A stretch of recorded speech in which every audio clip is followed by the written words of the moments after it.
Dear students, today we are discussing about नैष्ठिकी चिकित्सा।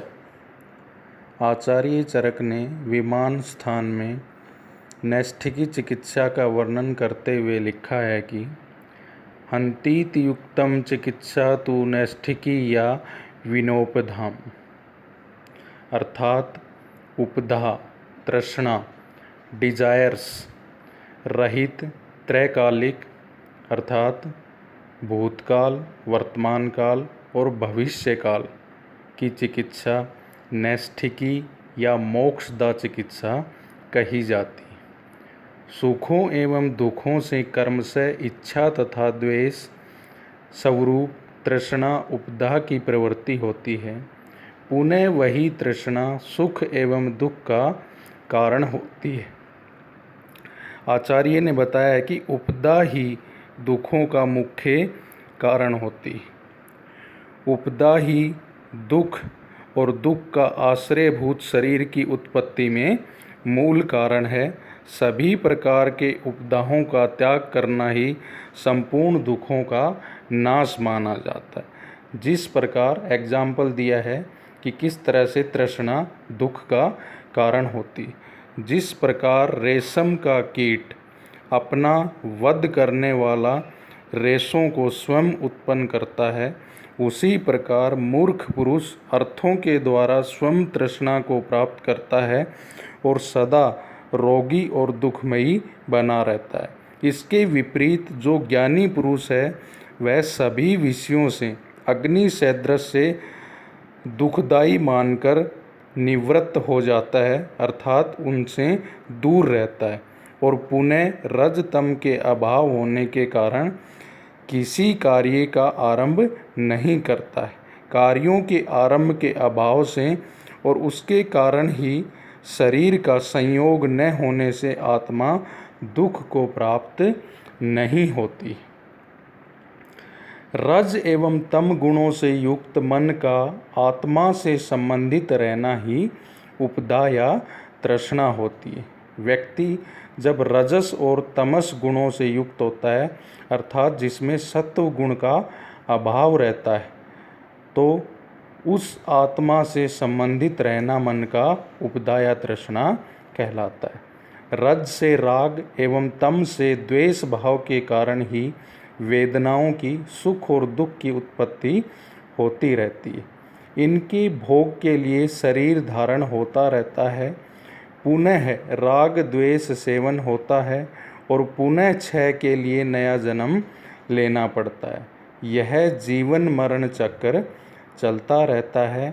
अतः उपधा ही दुख और दुख का आश्रय शरीर की उत्पत्ति का मूल कारण है और सभी प्रकार की उपधाओं का त्याग कर देना ही संपूर्ण दुखों को नष्ट करने वाला होता है। आचार्य चरक ने यहाँ पर वर्णन करते हुए लिखा है कि वैद्य या भीषक किस तरह से व्यक्ति के भूतकाल की व्याधि की, वर्तमान काल की व्याधि की और भविष्य काल की व्याधि की, अर्थात जब व्याधि पूर्व रूप में होती है और भविष्य में वह रूप धारण करेगी, इन सभी की चिकित्सा का भी वर्णन किया है। यह उपधा या तृष्णा रहित चिकित्सा उपाय त्रैकालिक होती हैं। तृष्णा के अभाव से राजसिक एवं तामसिक प्रवृत्तियों का भी अभाव हो जाता है, अर्थात व्यक्ति रजस और तमस प्रवृत्तियों के स्थान पर सत्व गुण की तरफ बढ़ता है।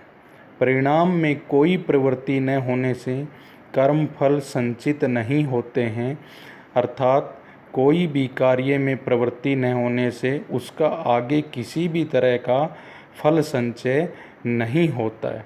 अतः यह भविष्य में दुख उत्पन्न नहीं होंगे। इसी प्रकार पूर्व में संचित कर्म फलों का धीरे धीरे क्षय कराते रहते हैं, जो कि भूतकाल की चिकित्सा है। जिस व्यक्ति ने पहले जन्म में या भूतकाल में जो भी कर्म किए हैं उनके फलों का धीरे धीरे क्षय करा देना, यह भूतकाल की चिकित्सा के लिए किया जाता है। और मन के निग्रह पूर्वक सत्व गुण के उदय से वर्तमान में कोई कार्य आरंभ न होने से शरीर का इंद्रियों का संयोग न होने से आत्मा को दुख प्राप्त नहीं होता है। अर्थात इंद्रियों का अपने विषयों से संयोग या उनका विषयों में प्रवृत्त नहीं होना ही वो व्यक्ति की आत्मा को दुख की प्राप्ति नहीं होती।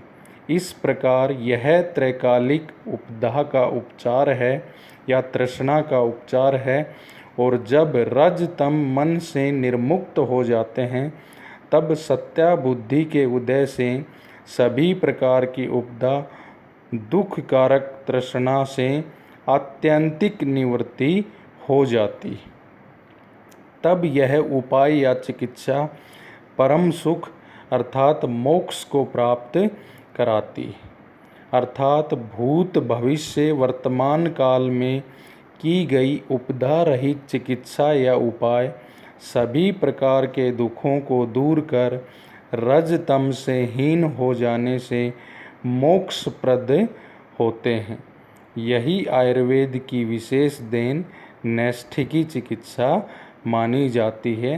अर्थात उपदा रहित या तृष्णा रहित चिकित्सा ही नैष्ठिकी चिकित्सा कही जाती है, जो कि त्रैकालिक अर्थात भूतकाल, वर्तमान काल और भविष्य काल तीनों कालों की होती है और तृष्णा के अभाव से होती है।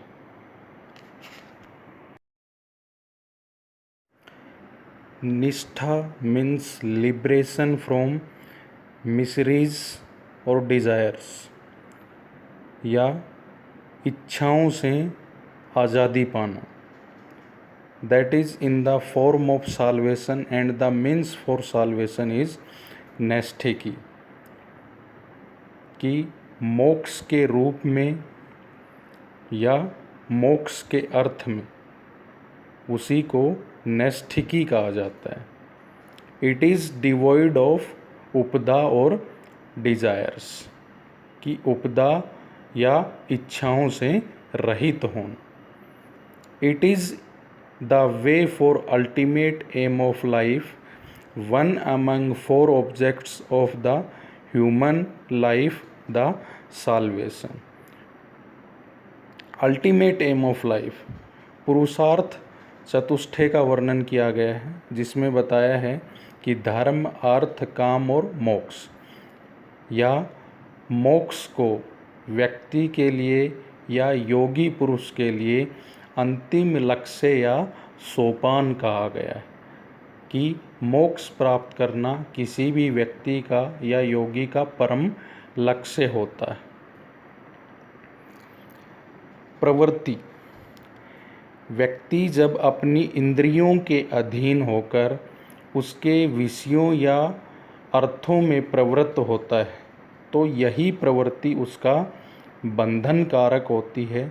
और इसके विपरीत निवृत्ति, अर्थात जब व्यक्ति अपने इंद्रियों के विषयों में प्रवृत्त नहीं होता है या उनसे विमुख होता है तो यही मोक्ष कारक होती है।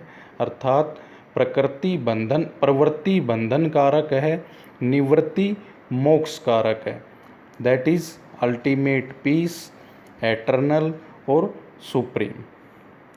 एब्सोल्यूट इरेडिकेशन ऑफ मिसरीज और desires is nothing but salvation. अर्थात जो चिकित्सा उपदा रहित हो या तृष्णा रहित हो या तृष्णाओं का नाश करके जो मोक्ष प्राप्ति कराती हो या त्रिकाल की चिकित्सा करती हो, उसको नैष्ठिकी चिकित्सा कहा जाता है। Thank you so much.